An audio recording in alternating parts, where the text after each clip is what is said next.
Hi, I'm Debbie Harbeck, and I'm a certified life coach working with women in midlife and through the menopause transition. So each week, I'll be sharing the latest information, inspiration, and generate some momentum so you can move forward and feel more in control of your changing midlife body and your life. Let's go. Hi, and welcome back to the podcast. So if you notice the title of this episode, you probably know what we're talking about today. We're talking about wine, and not just wine, but alcohol in general.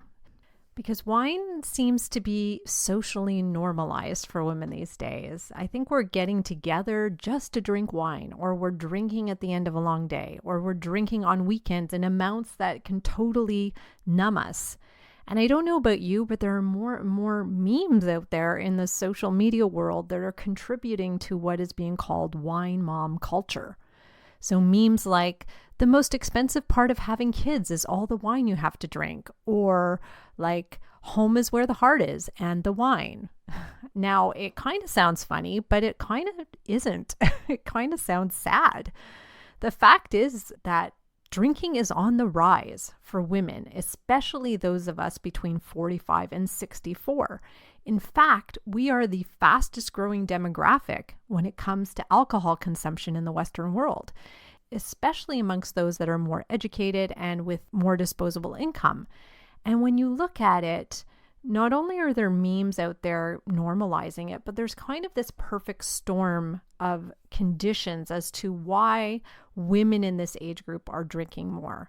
One of them being, and maybe the biggest one, is that our roles have changed as women in the past several decades. We've taken on more responsibility of work, but still maintaining a lot of the responsibility at home and with the kids. So in short, we're probably more stressed and overwhelmed than ever before. Another reason is that alcohol feels like a quick and easy way to relax within the comfort of your own home. And yes, it does. It does feel good at first. Another one is that the alcohol industry is catering more to women than ever before. There are all kinds of spritzes and cocktails and wine that are marketed specifically to us. And I also believe this one other reason is that with technology, and of course with the pandemic that we've just been through, we feel more isolated and alone, even if we're in relationships. So having a glass of wine at the end of a day feels like an escape from that. But the more we know about alcohol, especially for women in midlife, the more concerning this trend is. And it's so concerning. There are so many studies out there now about women in midlife and alcohol. And the good news is that there are also studies about how we can turn this around. So for me personally, I did notice a rise in me drinking wine during the pandemic. I think it was an easy way to just relax, take the edge off. We couldn't go out anywhere. We could go buy a bottle of wine and we could drink it at home. And I think I was just drinking more than I was used to. But in the past 2 years, what I've noticed with everything changing is I don't sleep very well when I drink. So even a glass of wine can knock my sleep off. And sometimes I get heart palpitations, and I really don't like that. That's kind of scary. So now I really think about having a glass. Do I really want it? Because I'm really conscious of the fact of how I'm going to feel afterwards. And so I have really reduced consumption on that front. And it begs the question, how much is too much? How do we know what too much is? Well, we have guidelines in Canada as to how much is too much. In 2011, actually, there were guidelines put out where it said women could have up to 2 drinks a day and no more than 10 a week, and that was safe. A standard drink size, by the way, is 5 ounces of wine, so 5-ounce glass of wine, a bottle of beer, so 340 mils, I think, for a bottle of beer, and an ounce and a half of hard liquor. But that's all been changed now. That is no longer considered safe. Because we've got so many studies out there, Canada has completely revamped its guidelines. So now it's only considered safe to drink up to 2 drinks a week. That's just 2 a week, according to the new and improved guidelines. and 3 glasses or more, it states that your risk of developing several types of cancer, including breast and colon cancer, increase at that level. And then when you get to 7 drinks or more a week, you also increase your risk for stroke and heart disease. So these new Canadian guidelines, they really don't beat around the bush. They tell you what's what. And they're the same regardless of sex. So that's really interesting too, because it used to be that men could drink more or were allowed to drink more than women. And it's true that for women, the health risks are greater with more alcohol than it is with men. But the problem is that men tend to engage in riskier behavior with alcohol. So that leads them towards more violence or harm to themselves and others. So that's why the limit for women and men in Canada is the same. Now, with women in the menopause transition, which is what we're talking about here, we have particular issues when it comes to drinking. And one of the reasons is this decline in our hormones that's happening. There's an enzyme in our liver that breaks down alcohol, and that enzyme declines with our declining hormones, meaning we can't eliminate the toxins of alcohol as fast as we used to. And that may make you feel more tipsy or more hungover than you ever did before.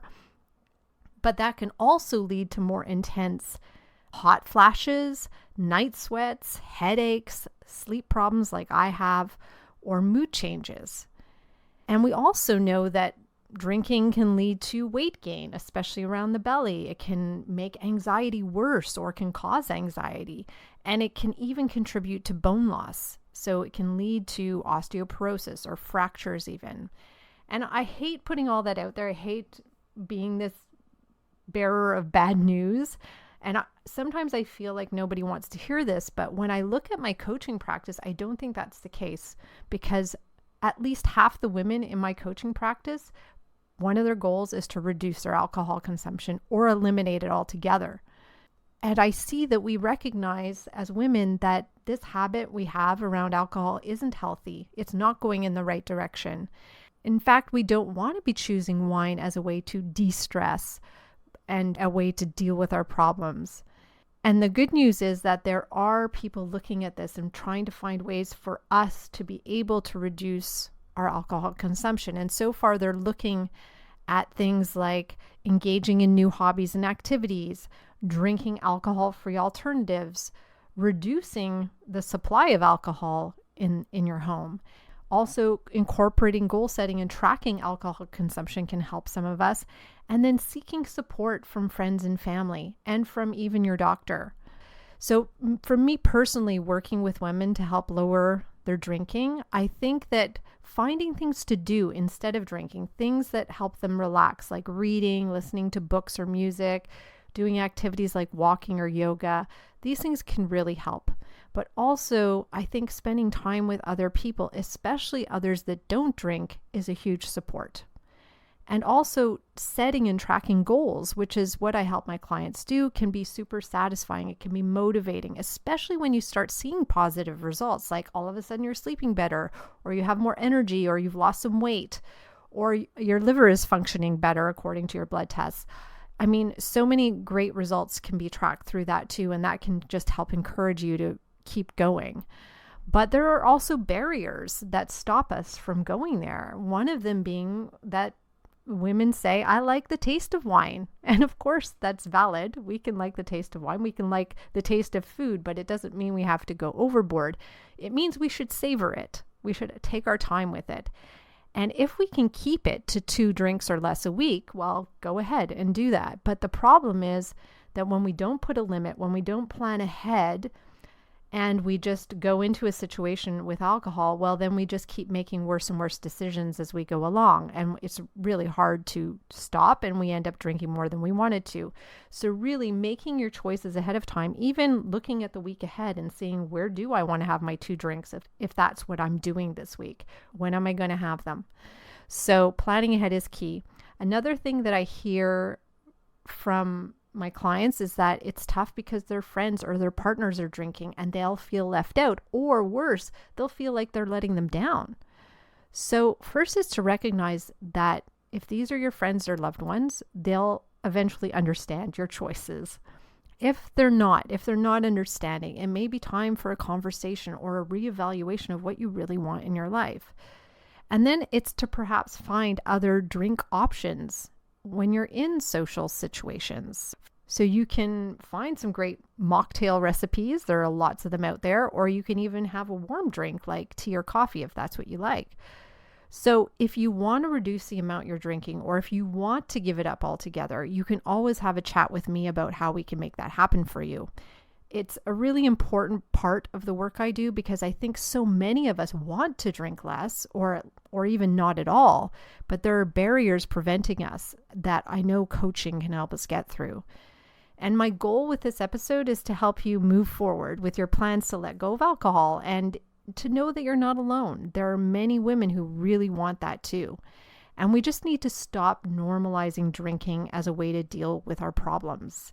It's kind of making us sick. So instead, let's support the women around us. If they want to drink less, let's support them in doing that. So I hope something in this episode resonated with you today. And again, I'm just really grateful you chose to listen to this episode. If you think it could help somebody else, please send it along to them. Or if you learned something, I just love you to rate this on Apple or Spotify and maybe even share your takeaway about what you got out of it. I really, really appreciate it. So I'll be back next week with a fresh new episode and a guest, of course. So keep moving forward and bye for now. Thanks for listening to this episode of the Midlife Momentum Podcast. If you want to learn more about working with me, come visit me at debbieharbeckcoaching.com. That's Debbie, I-E, Harbeck with a C, coaching.com. See you next week.